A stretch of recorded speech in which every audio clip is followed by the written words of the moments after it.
Hey, welcome back to Dear Twin Flame. So I did it. I sent the email, I got online, I made myself a Zoom meeting, and I waited for, probably upwards of 25 minutes. And unfortunately, my twin flame did not join me, which is okay.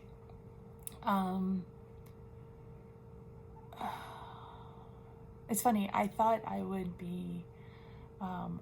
feel some sort of rejection, but I really don't. I really don't feel rejected in any way. I'm disappointed. I'm relieved. It's funny, how can you be disappointed and relieved all at the same time? Well, because I was really nervous about what I would say. I'm relieved because I didn't have to say anything, I guess.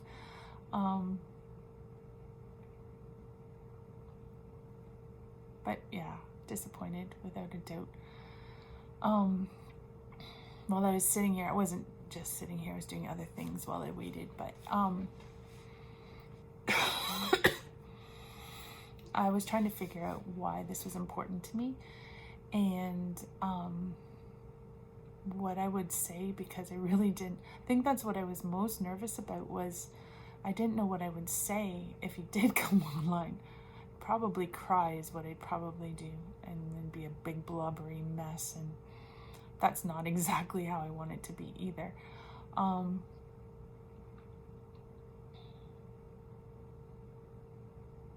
guess I just want to address why now, after all this time, I'm trying to force this a bit.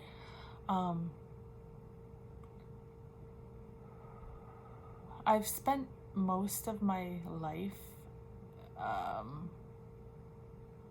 bowing out of any kind of confrontation, or just doing as I'm told, or doing as everybody else wished, and I never really stood up for myself in the things that I need, and the things that I want out of relationships or anything really. And I always politely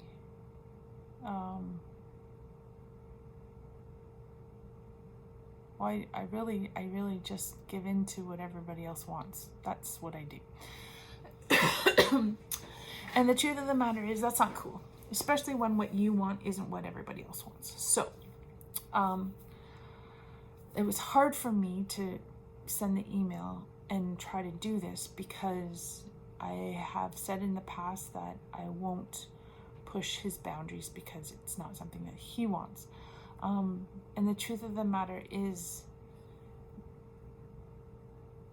it might not be something that he wants, but it's something that I need. And so I'm trying to fight for myself a little bit. And it's not, the other part of it is, I really want to make clear is that I'm not looking for this to be like opening a door. Like, a Zoom meeting is not going to be opening the door to happily ever after in an idyllic world with an idyllic home and idyllic relationship with idyllic kids. And that's not what this meeting was about at all. It's not what this call was. I was trying to achieve. So I just want to be clear on what my expectations were and what I was trying to achieve by reaching out, because I did break a boundary that he has asked me to stay on the other side of, and not push and not try to communicate with him. And I guess I'm trying to respect those boundaries by offering up the invitation, but not forcing. He gets to choose whether he interacts with me or not. So I'm hoping that by doing it that way and just giving him the choice, that is still respecting those boundaries, because I'm doing what I need to do by reaching out, and he can choose what's best for him, whether or not he joins in the conversation. So today he did not, and that's fine, and that's understandable. So why did I want to reach out today? Why haven't I done it in the past? Well, I haven't done it in the past because he asked me not to, and I don't do anything that nobody else. I don't do what people don't want me to do. But also,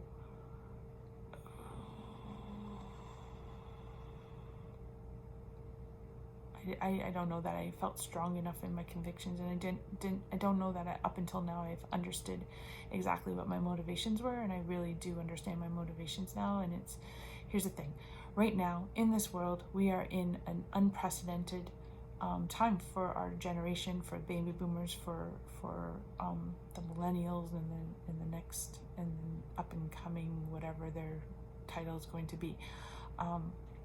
This is unprecedented time. We're getting a reboot, so to speak. We're getting shoved into a situation that nobody likes, and money is tanking because that's not really what's important, and people are being forced to stay home and actually be with the people that they say are their loved ones. They're being forced out of the mindset that work comes first. They're being forced out of the mindset that the rat race is the only way you can live and get what you need and get what you want, and maybe what you want isn't what you need. And I've kind of been in this cocoon process, or I guess this awakening process for a few years now, and I think that the rest of the world is getting put on a fast track to what's the purpose, what's the real meaning. And in being put into that position, there are still things that I'm learning, and I'm becoming more and more aware of. And realistically, I've done all this work and I recognize these things, but I have held back when it comes to my connection with my twin flame. And again, when I say connection, I'm not talking about, wham bam, thank you ma'am, you're mine, and all of that. I'm not talking about that. I'm talking about connection, where there's communication, where there's mutual respect and friendship, and being confidant to each other, supporting each other. I'm not talking about demanding romantic relationship. I'm not talking about demanding you must be an active part in my life. That's not what I'm asking for at all. But I do feel like we aren't in a place in our relationship that we're supposed to be in. Fact. I believe that we are meant to share where we are in the world. We are here to help each other with our struggles and our journeys in this world. And if this doesn't count as a struggle and a part of our journey that needs to be talked about or addressed or shared, I don't know what is. So, not trying to be disrespectful in reaching out, not trying to make my twin flame uncomfortable, really just trying to speak my truth and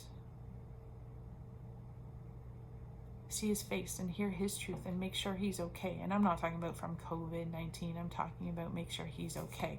Like his soul, his heart, make sure he's okay. Because I feel like we can do way better to help each other than we do apart. And when I feel this need to reach out, I always stomp it down. I always say, no, I can't because he doesn't want me to. Well, here's the thing. This is a different world now, and I am tired of stomping it down to make things easier or allow him to live in a state of denial. I don't know. I just know that I need to reach out, and I hope by doing it in this video meeting form that it's respecting the boundaries of I'm reaching out, but he gets to choose whether he engages. That's the best I can do. So it's not like I'm stalking him on the side of the street, following him home from work. That's not what I'm doing. It's really just trying to reach out and reestablish that connection, a healthy connection, a connection that I feel like we both need.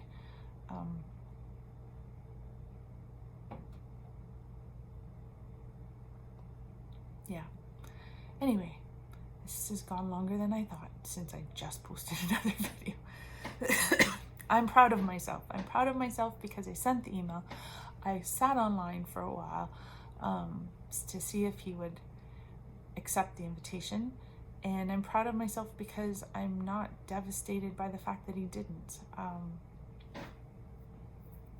It gave me some time to really reflect on what I want to say if he does in the future.